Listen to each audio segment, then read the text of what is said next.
Hi, everybody. Welcome back to Up Close and Empowered this week, and we're starting out the new year. I am so excited. It's been very momentous lately, like lots going on, and I hope that all of you are feeling the really great energy out there. Welcome to the show again, everybody. I appreciate your listening in, and we're going to talk today about setting boundaries, and I thought this would be a great first show starting out the year because let's face it, boundaries are not something that we're raised with. We're not taught boundaries. And most of us are raised with just, people pleasing and allowing things to just pass and not speak up. And then over time that can kind of build up. And we'll talk about that today, but it's not really something that we know a lot about. So we tend to learn more about boundaries as we mature and we go through certain situations that are uncomfortable. And then we learn the power in setting boundaries. But in some cases, it's not always that easy. But that's why I'm thrilled to have back today Robin Breckenridge, who is a friend and kindred spirit. And we have a lot in common. And she's just great. I'm so happy to have her on the show. She's a life and relationship coach. She's excellent when it comes to boundaries. And she was on my very first show. So for those of you that listened to my very first Up Close and Empowered kickoff show, she was my first guest. And it was a great show. In fact, it was one of the most downloaded shows. So if you haven't listened to that, you may want to go back and listen to that episode. She's going to cover a little bit of what she covered in the first show, but we're going to try to take it to another level today.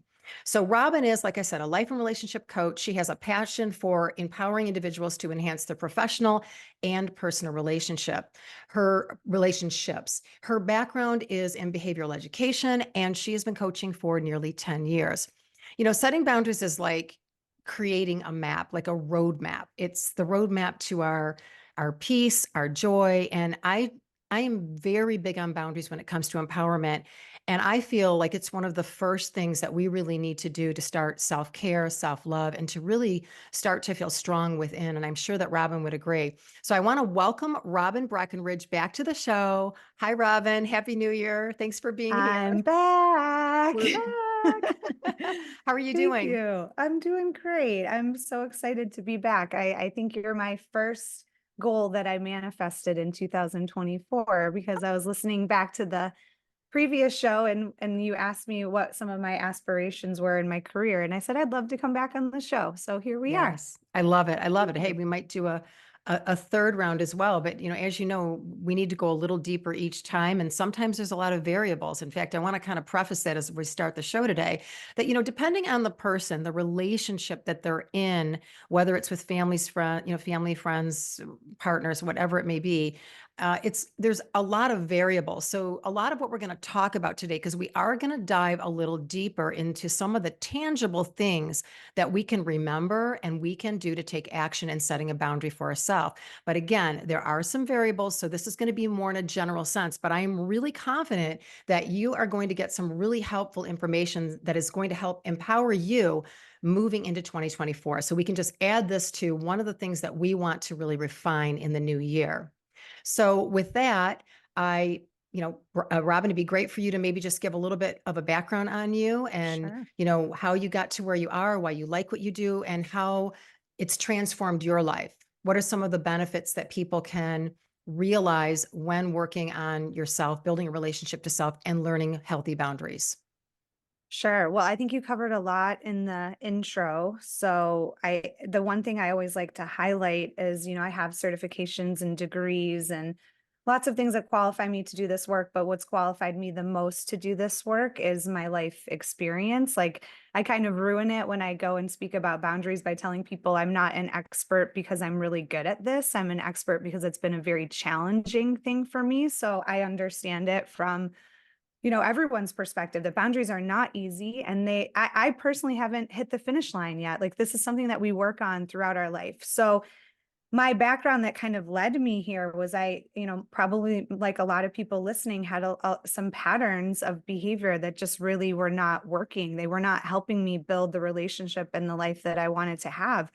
And some of those were, I was a grade A people pleaser and I struggled with rejection and not being able to manage fear and guilt and shame. And I had a really big not enough wound that I walked around the world with. Um, I tolerated bad behavior from other people. I struggled with codependency.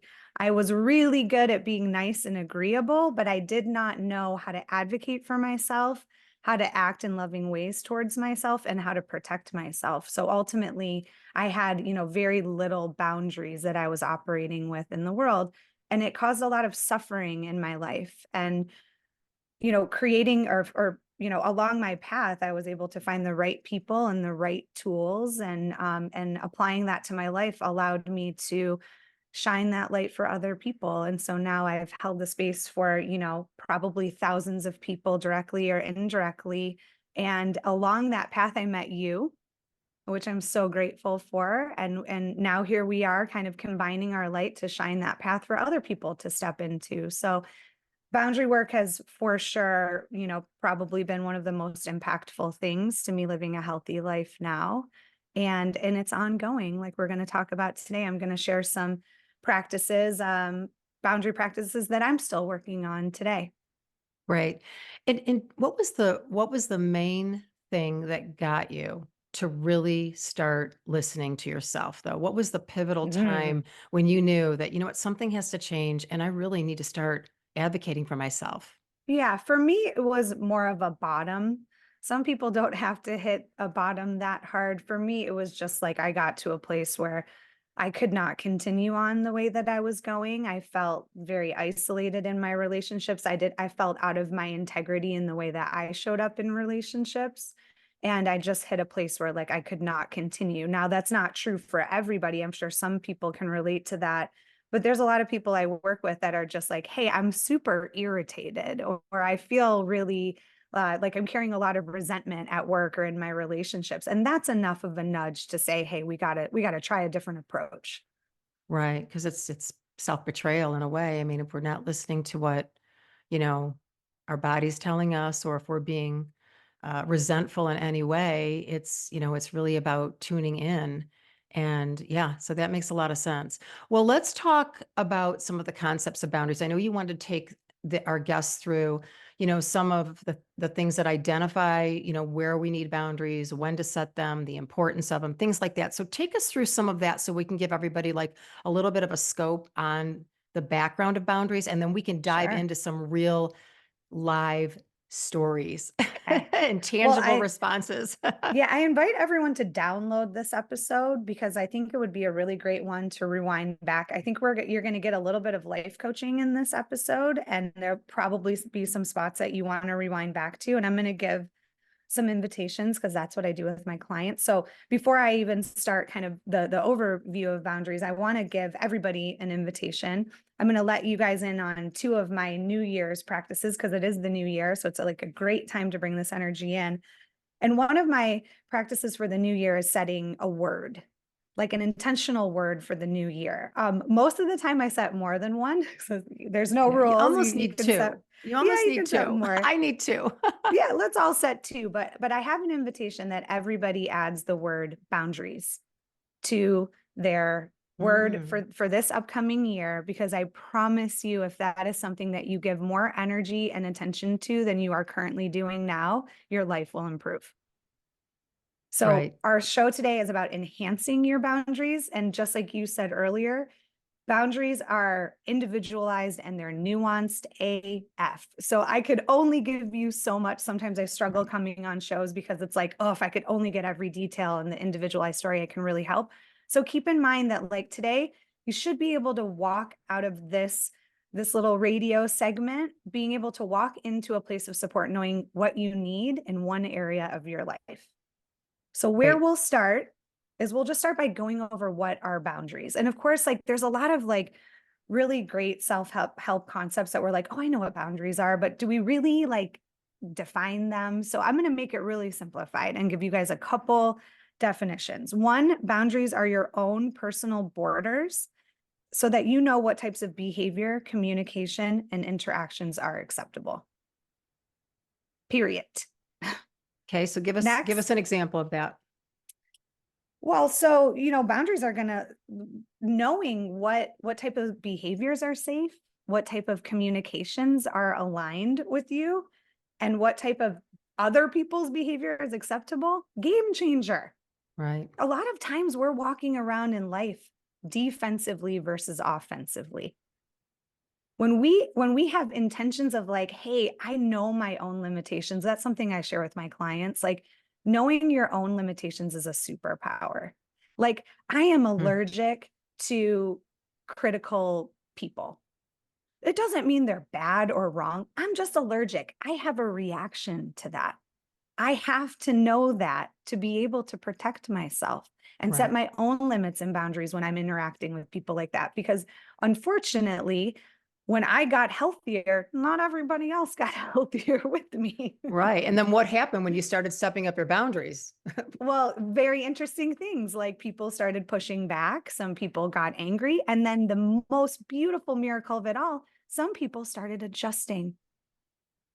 Yeah. And I was teaching them in a Learning really too. loving way. Hey, this is what works for me.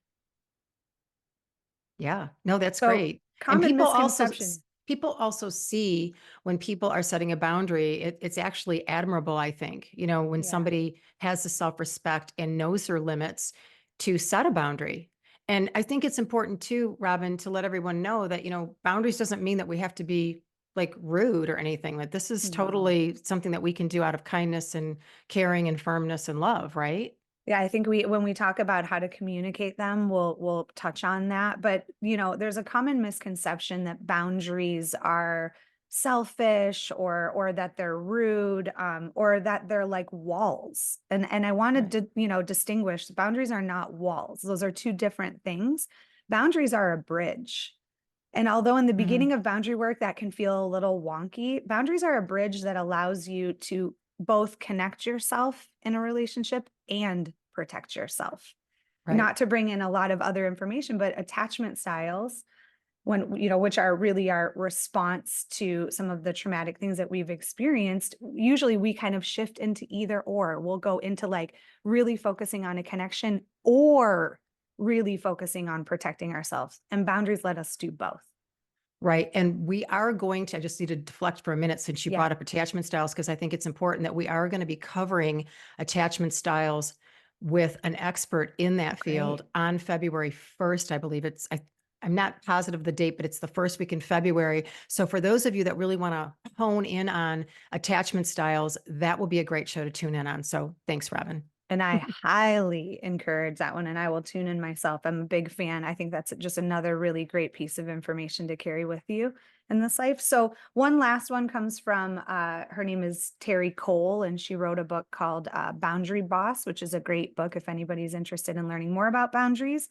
And her definition of boundaries is that they are your own personal rules of engagement. And I liked that. I thought that was Mhm. really simplified and easy. I like that too. I like that too. And people have a tough time respecting your boundaries sometimes, but you have to do it, because if you don't, then you just end up getting upset with yourself. If you know Yeah. you should have set a boundary and you don't, then you just get upset with yourself and then you feel uneasy and it stays with you. And it's about protecting the energy, right? Protecting our, like, not engaging. That's right. I think that they are the way to shift out of self-abandonment and self-neglect.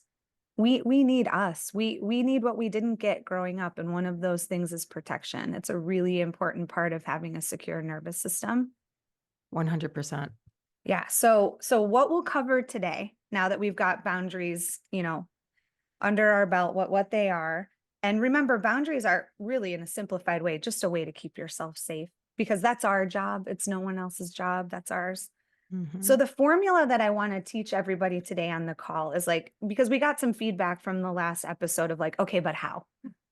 Right, Right. So we right. really wanted to show up in the house. So here's the formula, and we'll kind of go through it a little bit on the show, and we'll take some examples. But the formula is: one, you need to identify. You need to know where you need to have a boundary.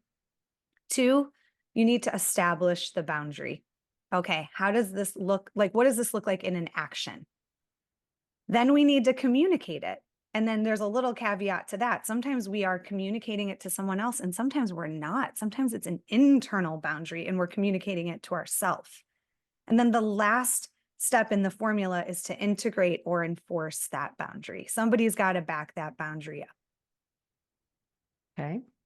Okay. So I know we have a break coming up soon. Yeah. And I think we have another minute or so. So let's talk about this real quick before we Okay. go into that break. So, if someone isn't setting a boundaries, how are they going to feel? What are some of the things that you've encountered with some of your clients that they feel when they're not setting a boundary so that we're real clear on what people can be in touch with?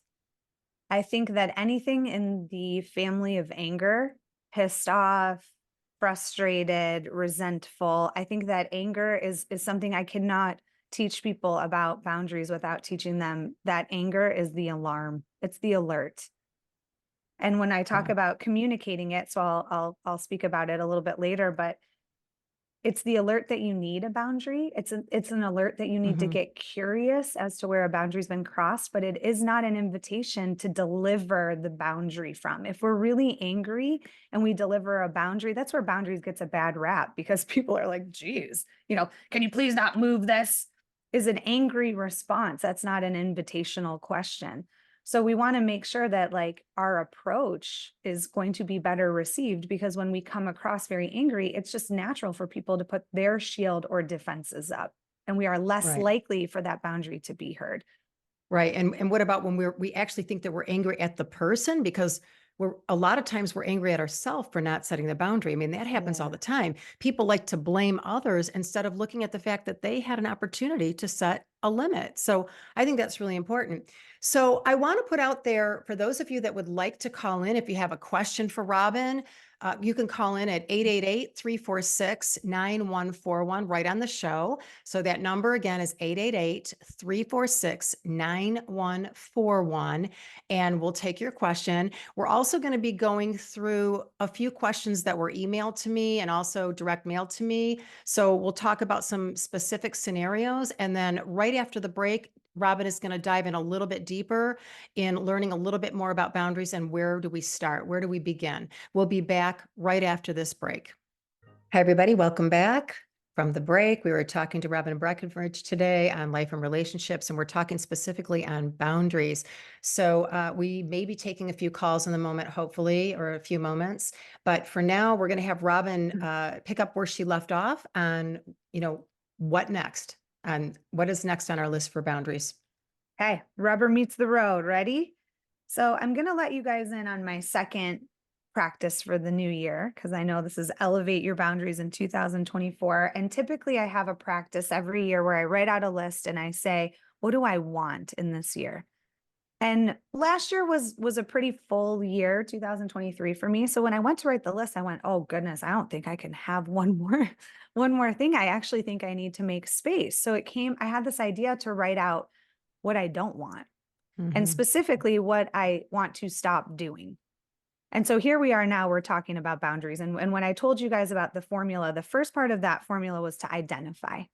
Okay, so I want everybody, including you, Sonna, right now to think of one thing that you want to stop doing in 2024. And I'll give you an example. The first thing that came to mind for me was I want to stop overcommitting. Mhm. I bet So a lot of people can relate to that one. yeah, Sonna, what's yours? Does anything come to mind? Well, geez, we only have what? About a half hour left. I know I have to pick one.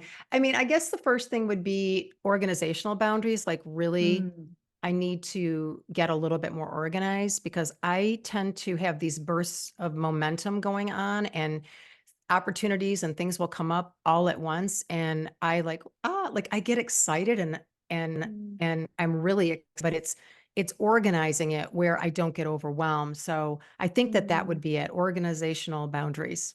Okay. All right. Yeah. So everybody just think of one thing you want to stop doing. And then we go to that next step in the formula where we establish, okay? Because it's one thing to know a boundary. It's a whole nother thing to actually go, how do I put that into my life via action? So when I asked myself, what do I want to stop doing? And I said, I want to stop overcommitting. Then I had to ask myself, what actions do I need to take in order to stop overcommitting, which is boundaries with myself. So some ideas that came up for me was that I needed to give myself an extra hour in the morning and not take any clients and really use that hour to ground into myself.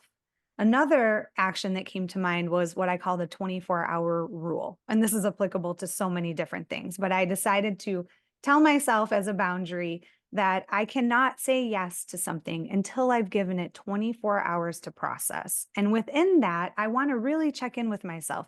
Is this the next kindest choice for me if I say yes? Because Sonna, I'm sure you can, relate. Like, I love doing this work. I want to Right. help everybody in this work, but I have only so much time in order to have a balanced life. So I really have to Right. go, is this the next kindest choice for me? And then the second part, is this an authentic yes? Yeah, that's a good one. Is this a That's a good hell one. yes? Yeah. Okay. Because we can all put this boundary in for 2024. If it's not a hell yes, it's a no.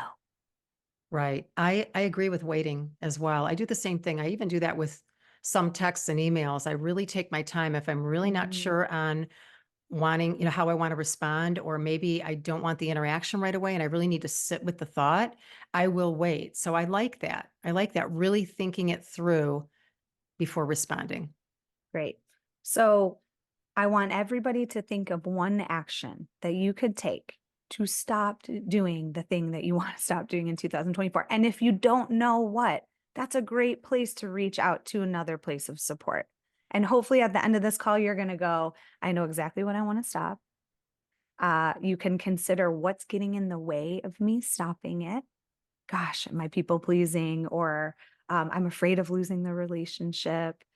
And then we want action steps. So you could walk right into a coach or therapist and say, hey, this is exactly the feedback I'm looking to get Yeah. right No, there. that's good information for sure. Okay. So there we've identified the boundary that you want to have with yourself or with other people, depending on what it is. We've established what you need to do in order to set that boundary into action in your life. And now we want to look at communication, the hardest part of setting boundaries, right? It's like, okay, I know I want to stop this, but how? And that's the part that gets very nuanced and individualized because we all have different activators when it comes. Some of us are, conflict avoidant. Some of us are afraid of rejection. Some of us are too busy managing the other person's reaction. But communication is a really important step in setting a boundary. What do you think?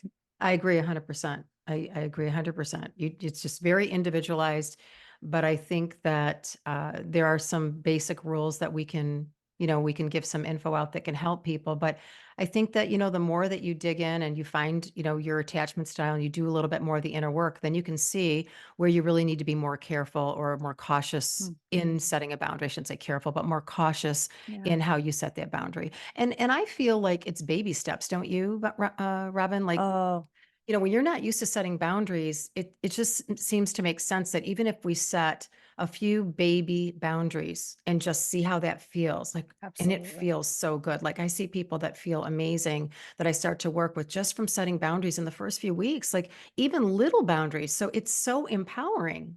Oh, baby steps are big steps. This is really big work. I think that this is, part of a collective shift that we're all in, kind of back to self-love and out of, toxic patterns in relationships. So it's a big deal just to take a baby step. Even if the baby step today is I'm just going to identify, like we were talking over the break. Sometimes we don't even know that we're carrying resentment because resentment has been a feeling we've experienced so often in our life. But Right. maybe this episode just has you pause and go, hold on, actually, I roll my eyes a lot when I'm around this particular person. Maybe I'm angry, maybe I'm frustrated. So baby steps are big steps, but the communication piece is the individualized nuanced piece. So I wanted to give some tips and then I thought we could bring some callers or some stories in and maybe give some specific examples of how to communicate, but a few really great tips for communicating your boundaries is one to embrace awkwardness. That was one no one warned me about. Like I really felt uncomfortable in awkwardness when other people felt awkward, when I felt awkward. So learning to breathe, and one really great technique for that is just an internal dialogue. Like, hey, it's okay. You don't have to abandon yourself here. It's okay that the other person is feeling awkward by what I just said. I'm staying with myself, but knowing that boundaries can be very awkward. Mhm. And uncomfortable. and uncomfortable. And probably like if they're super comfortable, you might not be doing it in the most effective way. But I don't want to deter people. In the beginning of my boundary work, it was a lot of work, and now it's not as much work, or it's a different form of work. Right. But embracing awkwardness is just something I always want people to know, like it's a part of the process. The other is that boundaries start with I statements. When we start to deliver our truth or a boundary saying you need to stop doing A, B, and C. Again, Mhm. someone is going to put a defense up to that.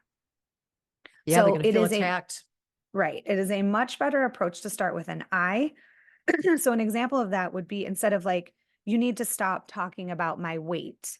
A more effective way to communicate that would be, I feel uncomfortable when you bring up my weight. The next time that happens, I'm going to hang up the phone. I'm going to leave the conversation, period. Mhm. Yep. Okay. Same exact statement, but the energy is more empowered and it's coming from your lens and on our side of the fence. Okay. The next one is that you don't have to over explain a boundary. I wish I knew that in the beginning because I was That's a like, big wait, one. yeah, I can say no. And then I would, get an invitation for something and I would say, I'm really sorry. My son has a game at 3:45 and Right. blah, blah, blah.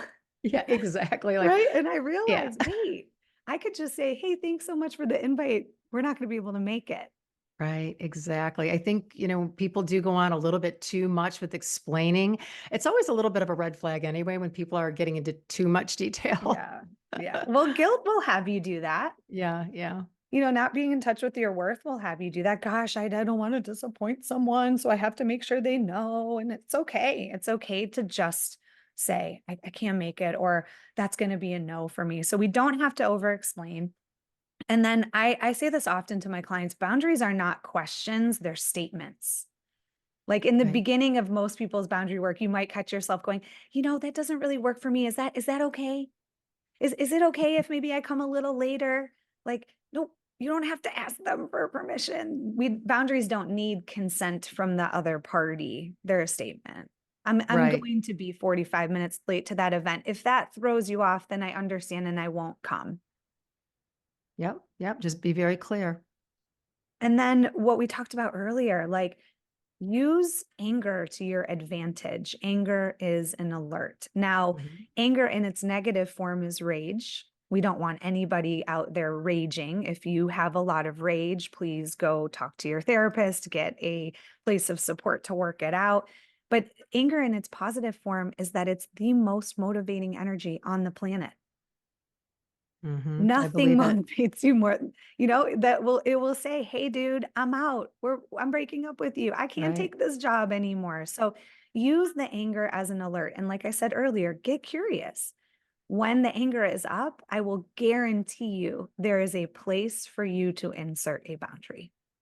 And Right. sometimes, I have to always be clear, like a lot of boundary work is boundaries with ourselves. Definitely, definitely. I mean, people struggle with the guilt of doing things for themselves and they're running all over, they're being pulled in different directions, and then the last thing they're doing is taking care of themselves, and that is a boundary as well. It's a personal That's boundary right. within yourself. That's right. And I'll tell you, what I wanted to stop doing this year is a boundary with myself. Like, I can't be like, hey, everyone, stop asking me to do things. I Yeah. have to say, hey, girl, we got to put some parameters in here. So those are some tips that you can consider when you are approaching communicating a boundary. And then, just like I was just saying, boundaries are either internal or they're invitational.